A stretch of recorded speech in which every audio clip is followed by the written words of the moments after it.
Começando com a parte de sensoriamento, né?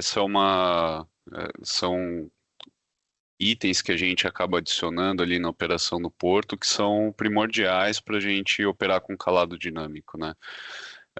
Todo o conceito da gente trazer o nível de segurança, né, para um nível conhecido, como o Rogério falou, e trazer ele o mais baixo possível para conseguir otimizar a carga, né, que no fim das contas é o objetivo do porto, ele passa por você ter as informações, né, que vão te permitir fazer essa conta toda. E para isso a gente vai precisar ter em operação marégrafos, a DCP, né, marégrafo para pegar o nível da água no instante das operações. O DCP vai dar as intensidades e direções de corrente, dependendo da região, né, que você está operando do canal, você vai precisar aí ter um ondógrafo para te dizer exatamente qual é a situação das ondas e não ficar só numa questão de medição visual, né, que muitas vezes não é precisa, né, e anemômetro para a gente conseguir ter uma boa identificação das condições de vento, né. O ideal é que o porto tenha todas essas informações, todos esses instrumentos instalados e tenha, né, dentro do sistema do calado dinâmico tanto a disponibilidade dessas informações quanto os cálculos que estão sendo feitos, né, dentro do sistema para cada embarcação.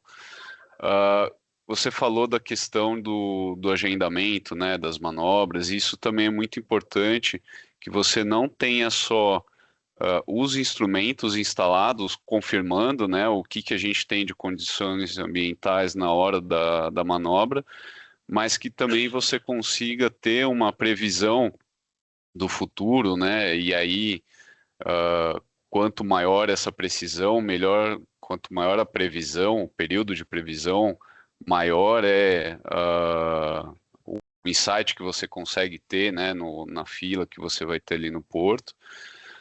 E também a precisão, né, que eu dei o trocado aqui, mas a precisão dessa previsão é muito importante, né, porque você precisa chegar no dia da manobra e confirmar que aquela previsão estava correta, porque senão você pode programar um navio muito no limite ali do calado dinâmico e de repente você tem uma onda um pouco mais alta, ou alguma outra condição que acaba não permitindo aquela manobra, né?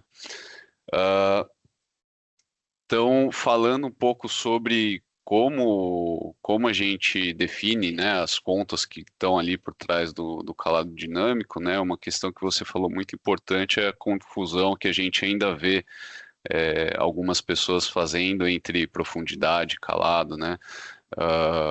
Então, o calado dinâmico ele vai pegar o calado do navio, né, que é a distância entre a quilha e a linha d'água, e ele vai fazer um cálculo de toda a manobra, né, que a gente já tem presetada dentro dos sistemas, a gente já sabe qual a rota que os navios fazem, qual o nível de velocidade, e tem todas as condições ao longo do canal modeladas, né, para aquela manobra.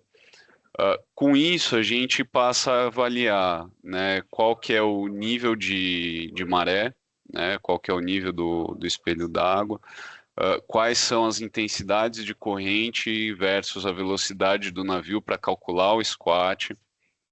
E aí, cada navio de porte diferente, de tipo de carga diferente, por exemplo, um conteneiro vai ser diferente de um graneleiro.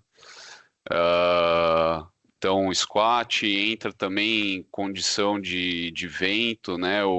A banda dinâmica que aparece em curvas muitas vezes, e a questão de movimentação em ondas, né? Que também vai influenciar na folga sobre a quilha. Quando a gente olha, né, ainda na fase de projeto lá para as recomendações da Pianchi, né?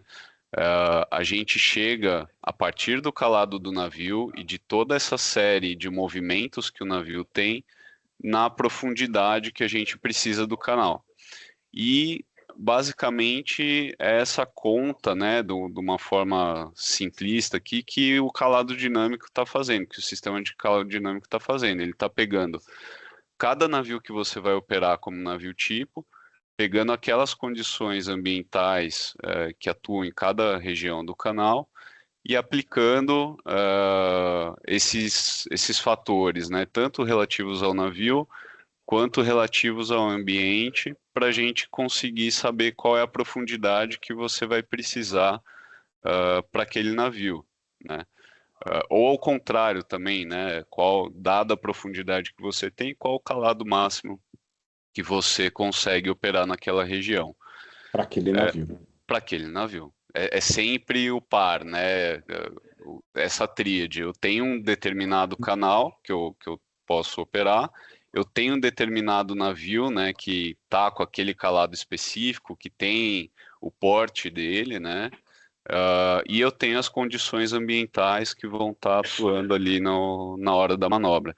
Então, qualquer coisa que a gente muda, né, nesses três elementos, a gente está desfazendo esse equilíbrio e o resultado já não é o mesmo. Então, se de repente eu estou usando o resultado de um navio menor que está com o mesmo calado, para um navio maior eu posso ter alterações. Se de repente eu tenho um assoreamento que aconteceu e não está contabilizado, eu posso ter um risco ali que a gente está extrapolando, que foi previsto nas fases de projeto, né?